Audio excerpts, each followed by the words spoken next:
আমি দায়িত্ব গ্রহণ করেছিলাম আনাসের মতো দায়িত্ব গ্রহণ করেছিলাম 9 সেপ্টেম্বর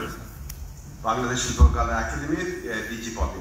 দায়িত্ব গ্রহণ করেছিলাম আনাসের মতো 1,500-এর অধিক শহীদের রক্তের জন্য আমার একটা দায়িত্ব আছে সেই দায়িত্ববোধ থেকে আমরা চেয়েছিলাম শিল্পকলা একাডেমির জন্য এবং মন্ত্রণালয়ের জন্য আমাদের সংস্কৃতি বিষয়ক মন্ত্রণালয়ের জন্য 0.5 যেন আমাদের আসে আমাদের বাজেট বরাদ্দ আসে সেই 0.5 আসে নাই বসেন প্লিজ বসেন আমি কথাটা শেষ করি আমরা চেয়েছিলাম 165 কোটি টাকা সেটা তারা দেয় নাই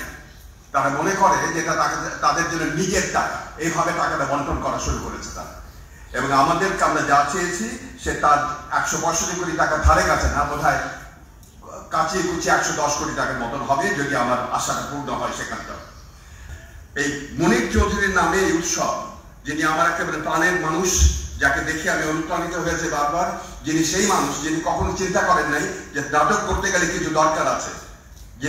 উনি সেই মানুষ যিনি জেলখানায় বসে কবর লিখেছিলেন এবং জেলখানায় কোন রকম আর্থিক অনুদান সহায়তা কিছু না করে রাত্রেবেলা কিন্তু সেই কয়েদিরা কমিউনিস্ট পার্টির কয়েদিরা কিন্তু নাটক মঞ্চায়ন করেছিল ভাষা আন্দোলন পরে 53 সালে আমি এই মুনির চৌধুরীর নামে আমি গর্ববোধ করি এই মুনির চৌধুরীর নামে আমি বলতে চাই যে আমার বয়স হয়েছে এখন 70 বছর বাংলাদেশ শিল্পকলা একাডেমির জন্য আমি যে কাজ করেছি এখন আর মন্ত্রণালয় 10 বার করে লড়াই করে তাদের জন্য তাদের হাত পা ধরার কোনো আমার জায়গা নাই দরকারও নাই প্রচুর আমাদের এখানে নাট্যচর্চা হচ্ছে শিল্পকর্ম হচ্ছে সারা দেশে উৎসব মুখর পরিবেশ আসলে তৈরি হয়েছে আমি এই জন্য এটা সঠিক সময় মনে করি যে আর বোধহয় ভবিষ্যতে কাজ করা সম্ভব হবে না এখানে আবার পদত্যাগপত্র আপনাদের সামনে হস্তান্তর করছে আমাদের সচিবের কাছে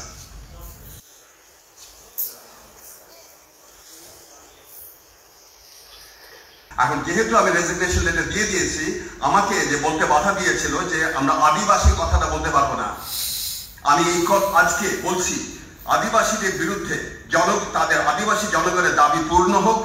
তাদের বিরুদ্ধে নির্যাতন বন্ধ হোক তাদের অধিকার অর্জিত হোক আমি একসাথে চাই বৈষম্যহীন বাংলাদেশ কায়েম হোক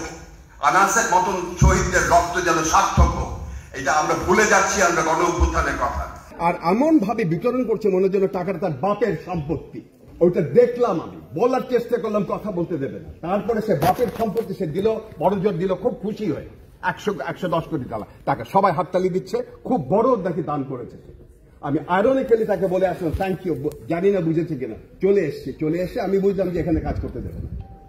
আপনাকে কোন রকম কাজ করতে দেবে না একটা টাকা দেবে না আপনাকে তারপরে ফোকাল পয়েন্ট কর্মকর্তাকে আপনি আটকে রাখবে এবং প্রত্যেকটা পদে সে নানাভাবে হেনস্থা করার চেষ্টা করবে টাকা তার মতন করে দিয়ে দেবে তার চাইতে আমি এতদিন চেষ্টা করছি যখন হলো না ঠিক আছে এখন আপনারা চালান আপনাদের মতন করে শিল্পকলা একাডেমি এতদিন আমি এই চাপটা বাধা দিয়েছে আপনি জানেন এমনকি আমাদের পরিষদে যে পাশ হয়েছে যে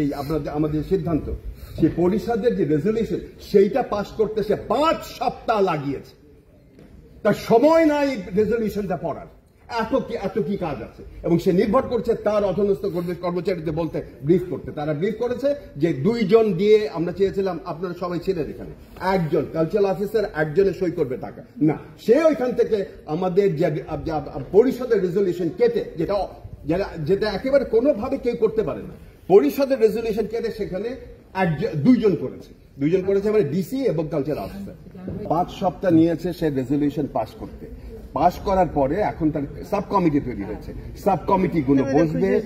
সাব কমিটিগুলো তৈরি করবে রিপোর্ট তৈরি করবে তারপর দেবে 3 মাস পার হয়ে গেছে আপনার আইন মতো আপনি প্রতি 3 মাস পর আপনার এই পরিষদ বসবে এখন সেই 3 মাস পার হয়ে যাচ্ছে প্রায় এটা শেষ হয়ে যাবে ফেব্রুয়ারি মাসের 19 তারিখে এখন 3 মাসের পরে যদি না বসে আরো একটা বেআইনি জায়গা এবং আপনাদের এখানে মানে এরপরে যাবে আবার মন্ত্রণালয় আবার 1 মাস সময় নেবে পরিষদ আমি জানি how it works if you know how it works then you run it না আপনি একটু আমার কথাটা শুনেন আপনি একটু ঠান্ডা হন আমি একদম শহীদ আনাসের মা এখানে দাঁড়িয়ে আছে আমরা তো বলছি কেন এটা আমরা তো চাই আমি শুরু করেছি এই কথাটা বলে প্রথম কথা হচ্ছে মন্ত্রণালয় কোনোভাবে হস্তক্ষেপ করবে না পাবলিক একটা আপনার প্রেস কনফারেন্সে বলতে হবে মন্ত্রণালয় হস্তক্ষেপ করবে না আমাদেরকে শিল্পকলা একাডেমি যদি অটোনমাস বডি হয় অটোনমাস বডি হিসেবে কাজ করতে দেবে যদি আমরা কোনো আইনগত সমস্যা করি অবশ্যই পরামর্শ দেবে কিন্তু হস্তক্ষেপ করবে না 2 আমাদের এখানে যে আমরা বরাদ্দ চেয়েছিলাম 175 কোটি টাকা, না দিয়ে করেছে 110 কোটি টাকার মতন, 200 কোটি টাকা দিতে হবে। অর্থ মন্ত্রণালয়ের চিঠি দিতে না না না আমার কথা শেষ করতে